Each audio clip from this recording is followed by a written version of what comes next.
Hi friends, welcome to Dillu Karishma's kitchen. ఈరోజు మన కిచెన్లో మనం చూడబోయే రెసిపీ వచ్చి హాట్ సమ్మర్లో కూల్గా ఉండి శరీరాన్ని ఎంతో చల్లబరిచి అలాగే ఆరోగ్యానికి ఎంతో మేలు చేసే బాదం షర్బత్. ఫ్రెండ్స్, ఈ బాదం షర్బత్ని ఎలా చేసుకోవాలో చూద్దామా? మరి మన బాదం షర్బత్కి కావాల్సిన పదార్థాలు: 1 లీటర్ వరకు బాగా చిక్కటి పాలను తీసుకోవాలి. అలాగే అరకప్పు వరకు బాదంని తీసుకొని 1 గంట పాటు నానబెట్టి ఈ విధంగా పీల్ చేసి తీసుకోవాలి. అలాగే 1 పావు కప్పు వరకు పంచదార, అంటే 4 టేబుల్ స్పూన్ల వరకు పంచదార, 1 టేబుల్ స్పూన్ వరకు సబ్జా సీడ్స్ని తీసుకొని ఈ విధంగా నానబెట్టి తీసుకోవాలి 1 అరగంట ముందు. అలాగే 1 టేబుల్ స్పూన్ వరకు ఇక్కడ కస్టర్డ్ పౌడర్ని తీసుకోవాలి. అలాగే ఇందులో కొన్ని పిస్తాలను కూడా వాడదాం. ఫ్రెండ్స్, ఇప్పుడు తయారీ విధానాన్ని చూద్దామా? మన బాదం షర్బత్ ప్రిపేర్ చేసుకోవడం కోసం ముందుగా చిన్న మిక్సీ జార్ని తీసుకుని ఈ విధంగా మనం ముందుగా నానబెట్టి తొక్క తీసి పెట్టుకున్న బాదాంని ఇందులోకి యాడ్ చేసుకోవాలి. అలాగే మనం తీసుకున్న కస్టర్డ్ పౌడర్ని కూడా ఇందులోకి యాడ్ చేసుకోవాలి. ఫ్రెండ్స్, ఈ విధంగా యాడ్ చేసుకుని తగినన్ని నీళ్లు పోసుకొని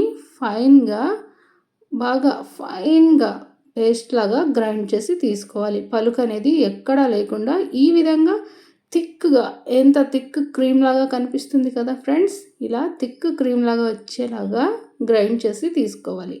ఇలా గ్రైండ్ చేసుకున్న మిశ్రమాన్ని రెడీగా పక్కన పెట్టుకొని మన బాదం షర్బత్కి నెక్స్ట్ ప్రాసెస్ అనేది వెంటనే చూసేద్దాం. ఫ్రెండ్స్, మనం స్టవ్ ఆన్ చేసుకొని స్టవ్ పైన ఈ విధంగా మనం ముందుగా తీసుకున్న లీటర్ చిక్కటి పాలని పెట్టుకోవాలి. ఈ విధంగా పాలను పెట్టుకొని పాలు బాగా మరిగి ఒక పొంగు వచ్చేలాగా ఈ విధంగా మరిగించుకోవాలి. చూస్తున్నారు కదా, ఎంత చక్కగా పాలు అనేవి మరిగి ఒక పొంగు వచ్చాయి కదా. ఇలా వచ్చిన తర్వాత మరి కాసేపు, అంటే ఒక 2 మినిట్స్ పాటు కాస్త పైన లేయర్ పామై ఈ విధంగా మరిగేలాగా మరిగించుకోవాలి. ఇలా మరిగించుకున్న తర్వాత మనం ముందుగా గ్రైండ్ చేసి పెట్టుకున్న బాదం కస్టర్డ్ పేస్ట్ ఉంది కదా, ఆ పేస్ట్ని ఇందులోకి యాడ్ చేసుకోవాలి. ఇలా బాదం కస్టర్డ్ పేస్ట్ని తీసుకుని వెంటనే పాలనేవి కలుపుకోవాలి.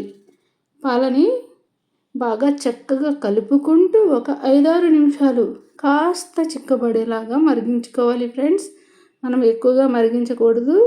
ఇందులో బాదంలో ఉండే అలాగే కస్టర్డ్ పౌడర్లో ఉండే పచ్చిదనం పోయేలాగా మరిగించాలి. ఇలా కలుపుకున్న తర్వాత మనం ముందుగా తీసుకున్న పంచదారని ఇందులో యాడ్ చేసుకోవాలి. ఈ విధంగా పంచదారని యాడ్ చేసుకొని ఒక 5-6 నిమిషాల పాటు బాగా మరిగించుకోవాలి. ఇది కాస్త చిక్కబడేలాగా మరిగించుకోవాలి.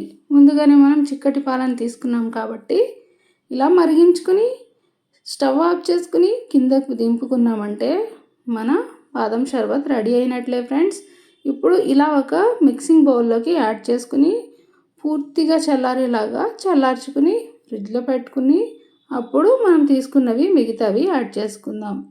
ఇలా పూర్తిగా చల్లారిపోయి ఫ్రిడ్జ్లో పెట్టుకున్న తర్వాత ఇప్పుడు మనం ఇందులో కొన్ని పిస్తాలని, కొన్ని బాదాంని, కొన్ని జీడిపప్పుల్ని ఫైన్గా ఈ విధంగా చిన్న చిన్న ముక్కల్లాగా కట్ చేసుకుని పెట్టుకున్నాం కదా. ఇందులోకి ఇప్పుడు మనం ముందుగా తీసుకున్న సబ్జా సీడ్స్ని యాడ్ చేసుకుని తర్వాత డ్రై ఫ్రూట్స్ని కూడా యాడ్ చేసుకుందాం.